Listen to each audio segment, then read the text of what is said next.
The Trevarians were a gentle, artistic people, renowned across the galaxy not for warfare or conquest, but for their crystalline cities, their harmonic technology, and their peaceful diplomacy. For centuries they had lived under the protection of galactic treaties, assured that no one would dare violate the sanctity of their sovereignty. But the galaxy had changed. The Krell Dominion, a brutal, nomadic war empire, smashed through 2 Trevarian outworlds in a single solar cycle. The Krell were not interested in alliances or surrender. They assimilated or eradicated. Their bioforged soldiers descended in droves, twisted creatures that were grown rather than trained. When the Trevarian planetary defense stations sent peaceful emissaries, they were flayed and broadcast live to all major colonies as warning. With no military of their own and no standing fleet, the Trevarians had only one option: send out an SOS to their allied species in the Galactic Council. It was a cry for help, desperate, pleading, and hopeful. The signal encoded their coordinates, the extent of Krell incursions, and a final message. We are not warriors. We only seek life. They never expected what would come next. Deep in a forgotten corner of the galaxy, orbiting a fractured neutron star, lay a darkened relay station. Its systems flickered to life for the first time in 300 years as the Trevarian SOS passed through it, an ancient, automated repeater once used to monitor the outer rim. The signal, corrupted and slightly distorted, pulsed outward and crossed into a long-abandoned comm grid. That grid linked to a world long exiled from galactic affairs. Earth humanity had not been seen or heard from in centuries. The last known contact with Earth had ended in silence, following a bloody conflict that had shaken the balance of power across the spiral arm. The Galactic Council had eventually declared Earth a red zone death world, off-limits, non-communicative, and isolated by mutual agreement. Rumors claimed humans had retreated, evolved, or extinguished themselves. They were wrong. Buried beneath the polar crust of Earth's hidden orbital stronghold, a cold signal AI, coded only to respond to threats matching extinction-level patterns, detected. The Trevarian broadcast, its neural threads unfurled, analyzing the coordinates and aggressor data. It cross-referenced Krell Dominion attack signatures with historical patterns. The conclusion was clear. Hostile hegemon detected, civilian request verified, threat level, sovereign collapse. The cold signal pulsed one final message into the void: awaken. Back on Earth, deep in the hollow core of the black obelisk known as Oblivion Spire, ancient power grids surged with light. Status pods opened. Neural sync units blinked online. Across Mars, Titan, and hidden stations cloaked in black space, an entire fleet of long-slumbering warships hummed with quiet rage. The Deathworlders were not gone. They had been waiting. When the Trevarians sent their call, they thought they were reaching out to civilized allies, perhaps diplomatic corps, or protective fleets bound by law. Instead, their signal reached the one force in the galaxy that had been banned for being too good at war. A force that did not negotiate, did not compromise, and did not believe in mercy. The Trevarians had called for help. The Deathworlders had heard it. And now, they were coming. The distress signal reached Oblivion Spire, a massive obsidian station in high orbit over the dead side of Mercury. Invisible to most sensors, it existed outside standard galactic space-time registries, its presence erased from every known star chart by design. Here, Earth's most classified defense protocols slumbered, waiting for the day the galaxy would cry out again. And now, that day had come. As the cold signal activated, its encrypted alert cascaded through Earth's shadow network. Deep beneath, the oceans of Europa, under the acidic storms of Venus and within a Dyson fragment orbiting Neptune, ancient vaults hissed open. Locked within them were the remnants of Earth's ghost armada, a legendary fleet spoken of only in whispers across the older empires, not because it had failed in war, but because it had succeeded too well. In command of this phantom fleet was Admiral Ro Vantrell, once thought dead, now woken from stasis with only 3 words blinking on the cryoglass.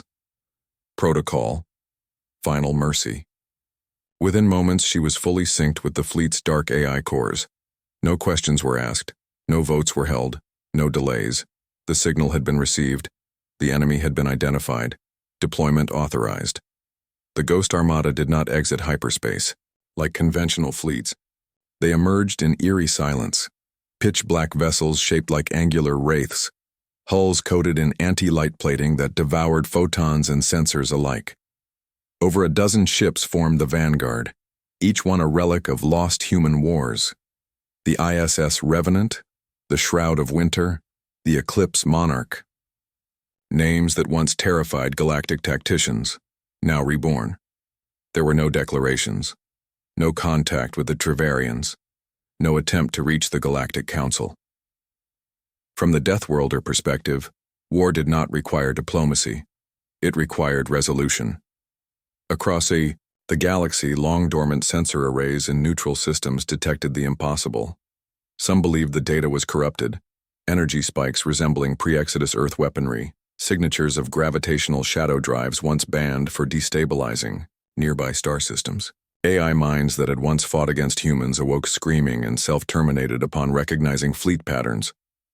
Pirate clans and mercenary guilds went dark, retreating to deep space rather than risk being mistaken for hostiles.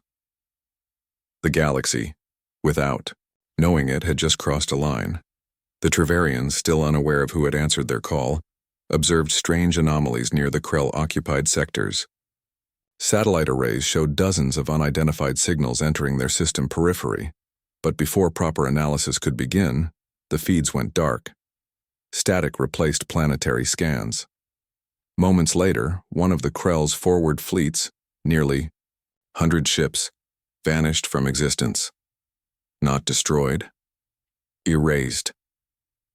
Each Deathworlder vessel came equipped with kinetic weapons that ignored shields, AI viruses that could overwrite entire enemy battle networks in milliseconds, and strike teams of post-human operatives, flesh and alloy moving faster than thought. They didn't stop to assess, they didn't warn before firing. They simply acted. To Earth, the call had been clear: civilians under attack. Threat active, response required. But what Earth called a response, the galaxy would soon recognize as something else entirely. The Ghost Armada had returned, and with them came the reckoning. The Krell Dominion had never known defeat. Their empire spanned hundreds of systems, built on the bones of fallen species.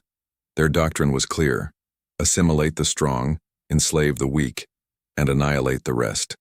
The Trevarians to the Krell were nothing more than a decorative morsel, beautiful cities to loot, docile populations to break. The invasion had gone smoothly. Resistance was non-existent. Krell commanders mocked the Council's inaction and broadcast their triumphs across the subspace grid as propaganda. But then, without warning, one of their fleets disappeared. The Threxal Armada, stationed above the mineral-rich world of Vigor 9, stopped responding. No distress signal, no wreckage, just silence. Krell High Command dispatched scouts to investigate. What they found chilled even their war-forged hearts. Vigor 9 had been transformed into glass. The planet's surface was molten, the atmosphere stripped away. Entire city hives had been vaporized with surgical precision, leaving behind no organic matter, no infrastructure, only blackened ruin. There were no signs of energy weapons or conventional orbital bombardment. Instead, it appeared as though gravity itself had been twisted into a weapon. More disturbingly, embedded deep within the planet's remains, a single object was discovered: a black spearhead etched with an ancient Terran insignia, a closed fist, gripping a broken chain. The Krell had no historical records of the symbol, but their oldest war AIs did, and they began screaming. Panic spread behind closed doors within Krell command centers. Autocrats who had ruled through terror began issuing emergency orders. Border fleets were recalled, dreadnoughts repositioned. The message was clear: something had awoken, and it wasn't interested in talking. Soon after, Deathworlder assault ships struck 3 more Krell installations in perfect synchronization. Each assault lasted less than 7 minutes. One command. Station was breached by what surveillance footage showed as blurred shadows. Soldiers in adaptive cloaks that moved faster than targeting systems could register. Krell defenders fought back with everything: plasma volleys, neurotoxins, even temporal disruptors. None of it worked. In one feed, a Krell captain watched as his entire bridge crew was neutralized in silence. No screams, no explosions. Just sudden, brutal termination, delivered by entities that didn't speak, didn't hesitate, and didn't bleed. The final transmission from that vessel was a chilling whisper in the background, repeated on a loop. They are not here to conquer. They are here to cleanse. At first, Krell warlords laughed off the phrase. Cleansing was for priests, not war.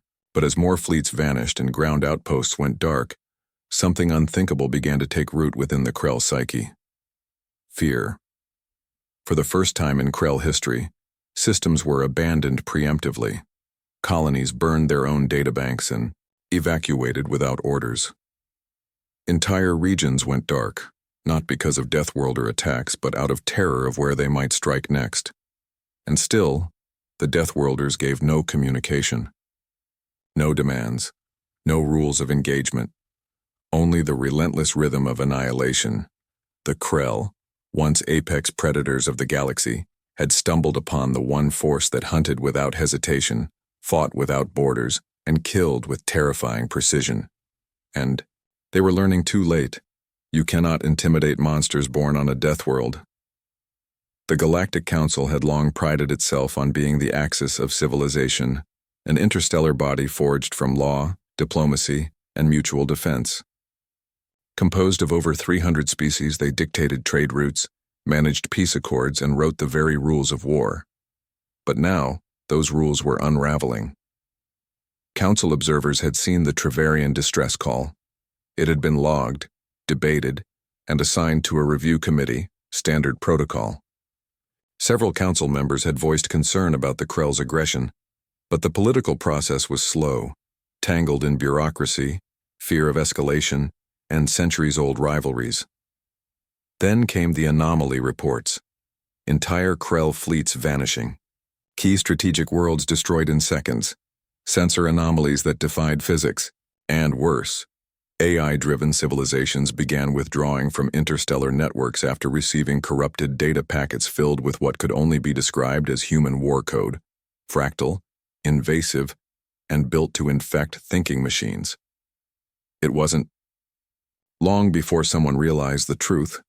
Earth had returned. The moment the confirmation was made, half the council chambers fell into stunned silence. Earth's exile wasn't just a punishment. It had been a containment effort. The last time, humans had engaged in galactic warfare. They hadn't just fought. They had rewritten entire battle doctrines. They used black hole slingshot strikes, stealth drives that emitted negative energy, and soldiers enhanced beyond biology, unbound by treaties or fear. And now those same humans were back, moving without permission, authorization, or even acknowledgement of the Council's existence. A special emergency session was called in the capital station of Halvarix Prime, but it was chaos. The Vitari called for sanctions. The Uraxi demanded immediate contact with Earth. The Zilithians, who had once been on the brink of extinction until a single human fleet had obliterated their enemies in 19 minutes, remained silent, their eyes gleaming with something between awe and dread. But one race spoke with unmistakable fear: the Krell. Their ambassador appeared via encrypted stream, flushed, agitated, no longer arrogant. He declared a massive violation of interstellar law and demanded the Council condemn the Deathworlder actions. But there was one problem. Earth was not a member of the Council, hadn't been for over 2 centuries, and no one had the courage to summon them back. Some on the Council whispered that perhaps Earth was justified, that the Krell had gone too far, that someone had to act when bureaucracy failed. But others understood the deeper truth.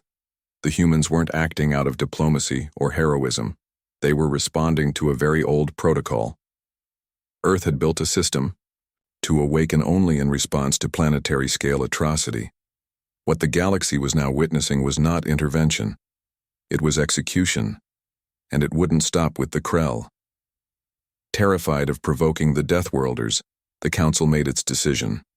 Observe, only. No interference, no communication.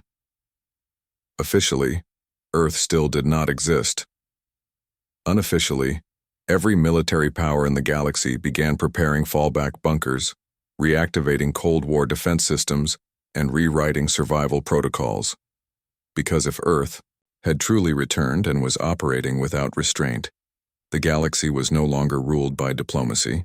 It was ruled by who Earth let live. The Krell Dominion made one final attempt to halt the slaughter. They summoned the Onyx Crucible, their most ancient and forbidden fleet, mothballed since the age of the Spore Wars. The Crucible wasn't meant for conquering, but for extinction. Ships with self-consuming reactors, quantum destabilizers, and void implosion torpedoes that could erase moons. It was a weaponized desperation, never meant to be used unless the Krell faced annihilation. And now, they were. Commanded by Warlord Zor Mektal, a war hero revered across Krell space, the Crucible was deployed to the core sector of Valtor Nexus, where Deathworlder activity had intensified. Krell intelligence believed they had found the enemy's staging ground, a dead system littered with the ruins of an extinct race. They planned to strike hard and fast, to overwhelm before the humans could respond. They didn't realize that humans had let them find it. The moment the Crucible fleet entered the system, it triggered a trap designed not by machines, but by strategists from Earth's silent division, minds trained to fight entire species using information as the deadliest weapon. The Krell weren't ambushed by ships, they were ambushed by absence. No targets, no fleets, no signals, just empty space. Confused, Zor Mektal ordered a grid scan. Then the stars began to die. One by one, the system's distant suns flickered and collapsed, consumed by gravitational anomalies created by quantum resonance beacons Earth had seeded months earlier. These artificial singularities weren't weapons, they were warnings. A demonstration of capability, not cruelty, but the Krell did not take it as such. They fired first. That was their second mistake. From behind collapsed moons and synthetic asteroid fields, the Ghost Armada descended. Human ships didn't announce themselves. They were already inside the Krell formation. Using silent thrusters and refractive hulls, they moved like phantoms between battleships, placing detonation nodes and hacking dreadnought cores. The battle lasted only 4 minutes. Krell ships did not burn. They folded, their mass crushed into singularities or dissolved into clouds of hyper-accelerated quark plasma. One dreadnought turned on its own fleet before detonating in a controlled antimatter pulse. By the time Zor Mektal realized what was happening, the Crucible had been dismantled, not in combat, but in precision disassembly. As his own flagship began breaking apart molecule by molecule, a single transmission cut through his command channel. A voice. Human. Female. Calm. You enslaved a world that asked for help. We answer only when it's too late. You're welcome. Then silence. Zor Mektal died knowing the truth. The Deathworlders weren't retaliating. They were performing systematic euthanasia of a war machine. Elsewhere across the Krell Dominion, chaos spread. News of the Crucible's destruction shattered morale. Entire military districts collapsed under internal rebellion. Slave worlds rose up, emboldened by the knowledge that the invincible had been broken. On over 24 systems, humans strike. Teams began appearing, not to kill but to free. They delivered weapons to the oppressed, uploaded firewalls to stop Krell control codes, left behind encrypted messages that read only, "Break the chain, or we will." Earth's war wasn't just a campaign. It was a message, a reckoning. And as the Krell Dominion crumbled, one truth became undeniable. The Deathworlders weren't bringing conquest. They were bringing correction. The Krell Dominion collapsed within a solar cycle. What remained of their leadership either fled into deep space or surrendered themselves to planetary tribunals on former slave worlds. Entire star sectors once gripped by fear now pulsed with freedom and disbelief. The Deathworlders, those mythical humans, had done what the Galactic Council never dared. They ended the Krell's reign without claiming territory, riches, or power. But silence followed. For months, Deathworlder ships vanished as quickly as they'd come. Wounded planets were left with infrastructure, medical nanites, and terraforming kits, but no leaders, no flags, no colonizers. The humans had not come to rule. They had come to finish something older than memory. The Galactic Council, watching nervously, could no longer pretend Earth was gone. In an emergency broadcast viewed across all major systems, the Council chair delivered a formal plea. Earth was invited to rejoin, to speak, to explain itself. No demands, no judgment, only the galaxy's curiosity and, quietly, its fear. And for the first time in 2 centuries, Earth responded. The signal was received, on every frequency, translated in all languages. It didn't come from a delegation, a diplomat, or a war fleet. It came from a single man, an old man, scarred, wearing no insignia, just a dark jacket and gray eyes like worn steel. He sat calmly in front of a blank screen and began to speak. You watched them scream for help. You logged it, archived it, and moved on. Because diplomacy has rules and tragedy doesn't fit your calendar. We used to be like you, until we learned that mercy without muscle is a whisper in a storm. The Trevarians didn't need legislation. They needed rescue. So we gave it to them. He paused, letting the silence stretch. We're not back. We never left. We only sleep between screams. Do not invite us to your halls. Do not request a seat for Earth. We don't want your treaties. We don't need your applause. We came because the innocent died screaming and no one moved. Our mission ended when the last Krell warship was dust. But make no mistake, should you allow such evil to rise again, should another race call into the void and be met with silence, his voice dropped, steady and final. Then we will return. Not as allies, not as guests, but as consequences. Then the screen went dark. Across the galaxy, leaders, citizens, and soldiers sat frozen. It wasn't a threat. It wasn't even a warning. It was a truth the galaxy now understood with bone-deep certainty. Earth had become something else. Not an empire. Not a force of conquest, but a myth-given form. A brutal surgical response to the universe's darkest moments. The Deathworlders would not be neighbors. They would be the fire at the end of injustice. The edge of the blade that came too late to save, but just in time to destroy. The Trevarian survivors built monuments in Earth's honor, not as worship, but as a reminder that someone had come, that someone had cared when no one else did.